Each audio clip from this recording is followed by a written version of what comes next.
Hey everyone, so what we're going to be doing today is doing our DIY European mounts on some whitetail deer. So a lot of people shoot some deer and don't want to really get them mounted, or maybe mounting's too expensive, but they still want to preserve that trophy. Europeans look awesome. They're all the rave now, and I've done a few of them now here at home, so I figured I'd share the process and show you how simple it is. So the method I'm going to be doing is boiling. So I'm going to be boiling the skulls, getting all the meat off it, and then we're going to be using a pressure washer. And the pressure washer is going to get all the extra off. It's going to save you a lot of time having to hand pick everything, scrape stuff off. If you don't have a pressure washer though, boiling and then using hot water in a wash tub or even a high pressure hose will still work out. We're going to go through the steps here a little bit one by one, show you what I use. So what we got is we got the buck I shot this year. We still have to skin him out. Just the head here that was given to me from the butcher. And then I actually have two other deer that were given to me to European mount, and I skinned those already.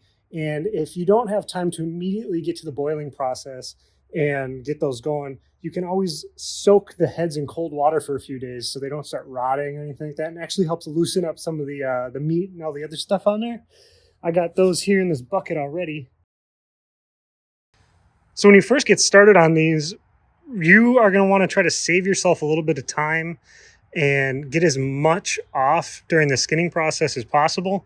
If you miss a little bit, that's where the boiling really comes into play, because it just makes everything else fall off. So you do not have to be an expert skinner at all. That's the good thing about boiling. I got my boiling pot set up over there already, getting ready to go. Shout out to the Baha on the license plate. When I'm starting to skin these, I like to have a real small skinning knife. This little guy works really good. These little replaceable blades, something sharp, and a nice heavy knife. These classic buck knives do so good about that, because there's a little bit of scraping we're going to want to do to get some of the hair off around the antlers. So it'll make your life easier if you got a good, sharp, heavy knife as well, plus a skinning knife. Once we get these done and we're getting ready to boil, there's a lot of grease in the skulls and from the meat on the animal. So when we're boiling them, we're going to need some type of degreaser. This stuff here, this washing soda, works phenomenal. You don't need a lot. If you put a lot in there, you actually could degrade the bone. So washing soda or a dish soap, a good like Dawn dish soap, clear is usually good. You don't want stuff with dyes in it because you don't want to accidentally dye the bone on your skull.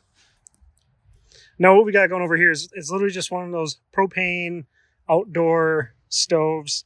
I actually got this for fish frying from Bass Pro Shops. Pretty cheap one, but I bought a cheap canning pot, stock pot.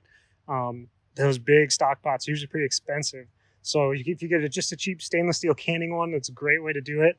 And fill that thing about 3/4 of the way up with water and get that thing to a boil.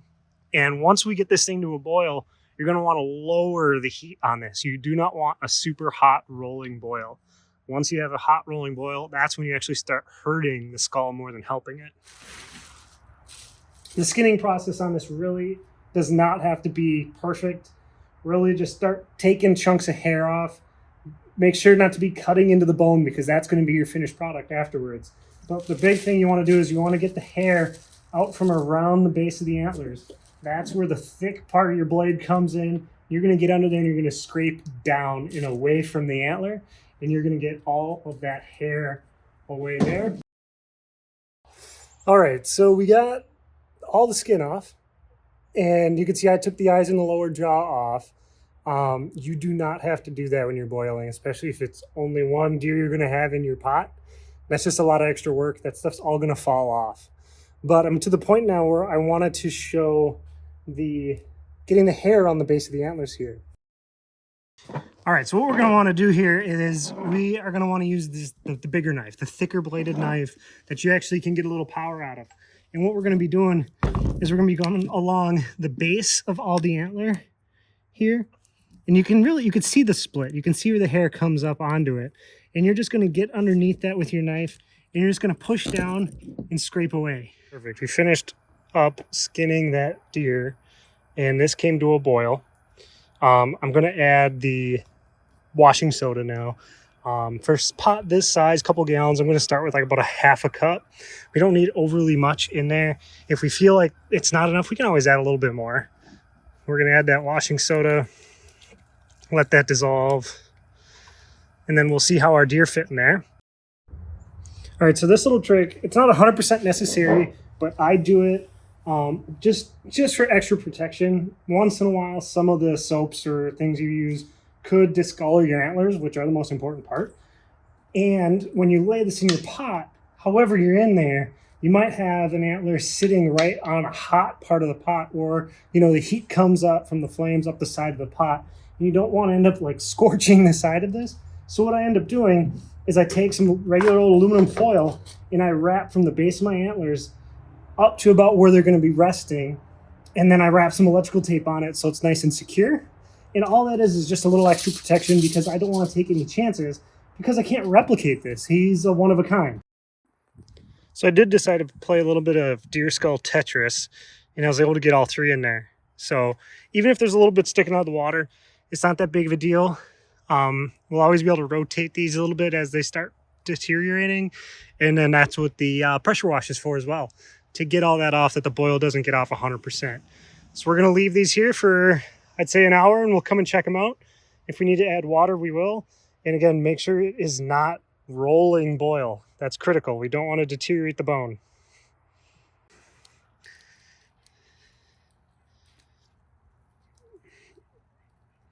Okay, so at this point right here, you can see a lot of it's already off, barely hanging on, a little bit of meat at the top. This is the spot where we can start with the pressure washer. If you're gonna be doing this by hand without a pressure washer, probably want to leave it in just a little bit longer, get some of this meat to be able to fall off the bone just a little bit easier. But pressure wash time, this is gonna make this real easy. So I'm gonna get these out and we're gonna start the pressure wash process.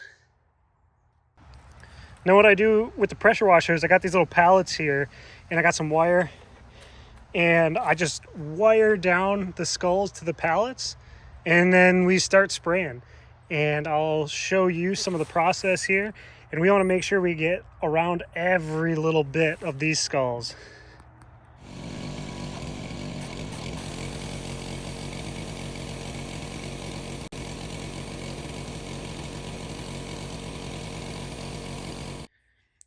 So we just finished up the pressure wash, and we got our three heads here. If you look close, one on the left, we had a little oopsie, but this is actually really common, especially with younger deer. Their bones are not as obviously big and strong yet, but the good thing is this is art and we can fix it. So if this happens with these pieces of the nose, happens quite often, collect those pieces. We're gonna wash those up, and we're just going to super glue them back on because we have another reference and we know how they should fit. Bones always kind of go back together. So we can super glue those back together before we get on to the next part of the process. Now, when you are pressure washing these, there's a few things you got to make sure you actually focus on. Now, we'll take this one as an example here. You can see there's probably some pieces that look like they're busted or missing, which is perfectly fine for this. Now, what's really critical as you pressure wash is you need to get all of the brain material out of the inside through that back hole. And you really want to make sure you pay a lot of attention inside that nasal cavity. There's going to be a lot of gunk up in there that is just really hard to get out. It's going to look black as it starts to dry, might even start to stink. So we want to make sure we really focus on that and get that out of there. So if you look close at this one, there is still a little bit of pieces left on here, right there at the tip of the nose. You know, we got a few here in the back, which is just fine. So what we're going to be doing is we're just going to leave these sit. They're going to dry out now. So once they're dried out, we'll take some needle nose pliers and we'll actually go the picking process and pick off all the excess little bits we didn't get. Now, the other thing too is a lot of times you lose teeth with these. Don't fret about that as well. Pick the teeth back up and we can super glue those right back into place. There's no problem about that at all. No one will ever know that you lost a tooth. All right, so it's been a couple days now since we finished with the pressure wash, and we got our skulls here dry and clean. We went through and picked everything off. We got into the back. We made sure to get deep inside there, back where the brain is. You don't want any junk hanging out inside there. And now we scrubbed all this, got all the dirt, everything we could off of this, and it is ready to go for whitening. This one here was actually the one that we had the nose break off of. We went ahead and actually super glued that back together. And I don't think anyone would ever notice. It actually looks really good to me. If you see any gloss from the super glue, you can always take a real light sandpaper and get rid of some of that gloss. But at this point, what we're going to be doing is prepping it for a peroxide treatment. So what I have here for peroxide is this 50V. This stuff is from salons. This is for bleaching your hair. You can buy this online. This stuff is incredibly strong. This is not your average peroxide you'll find at the grocery store or the pharmacy. And then I have this stuff here, which is actually whitener. This is for also salon, what they do for bleaching hair. It's a powder. I mix it in so I can get this even more powerful, and it actually whitens up quicker. This isn't completely necessary. You don't need this at all, but it does help if you want that pure white look, and it will speed up the process a little bit. So basically what we're going to be doing is just mixing it all up in a tray. You can be as liberal as you want with this powder because it's only going to be sitting as long as you really need it. You're going to be visually looking at your skulls as they sit. And then I obviously have rubber gloves to protect my fingers and my hands. And then I got some small applicator brushes that we're going to use to cover the skulls. And then when everything is all finished, I'm going to wrap it in clear plastic wrap so it doesn't dry throughout the process. When it's dry, it becomes really rough, flaky. You really got to scrape it off and you got to brush it off. So it makes it a lot easier and it works better when we wrap it in clear plastic wrap. All right, so we got the antlers all wrapped. I'm going to start with this smaller one here. I laid some plastic wrap down first because once I'm done handling it, I'm going to want to put that right on the plastic wrap and wrap them up. So I dumped some of my peroxide in this little plastic tray that I have laying around, and this whitener has this nice little scooper on it. I'm going to use probably about, I don't know, 3/4 of a scoop. It's not that big of a deal how much we add. Just going to mix that in here with the peroxide. My little brush.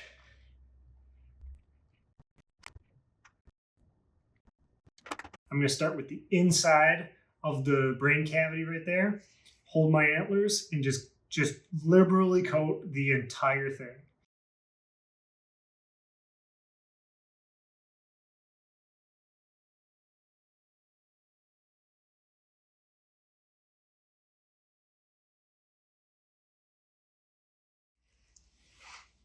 All right, we got this guy all coated in the peroxide mixture.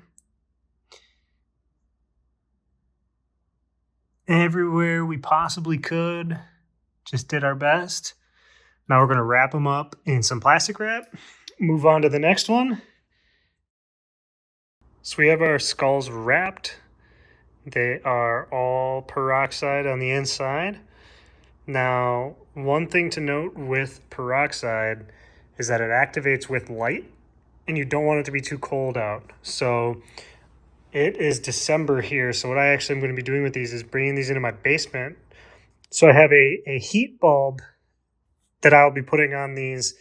It'll cast some light down onto it to help that peroxide activate, plus keep them a little bit warmer. Because again, the colder the temperature, the less the peroxide is going to work as well. These should probably only take about a day or two.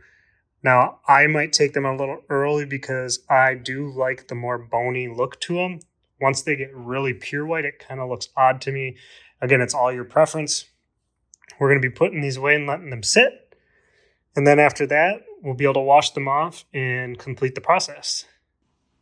I brought the skulls down here in my basement. I put them here on this white foam just so they're protected. So if something bumps them, they don't slide off. But I got my heat bulb here. This is actually a reptile heat bulb. You can use anything like a chicken bulb or really even just a regular light bulb that'll put out some light and maybe just a little bit of warmth if you need the warmth. But I'm just going to hang this above it and it'll be here for probably a day. I'll come check on it maybe every 12 hours and see how these are going. So we took a look at these and we got up the next morning and they whitened up incredibly overnight. They are to a spot now where we're going to pull off all the plastic wrap and we're going to wash them. We're just going to scrub all that peroxide off of there. I want them to keep a little bit of the bone coloration to them and not get pure white, so that's why I'm taking them out now. It's probably been, I'd say, 18-ish hours since we applied it. After we get them all washed and scrubbed, then we're just going to let them air dry, and then we're going to finish them off with one more little step. Skulls have all dried here now after the wash, and we're going to do our absolute last little finishing touches on this. And what I like to do is I like to give it a real thick coat of satin clear coat.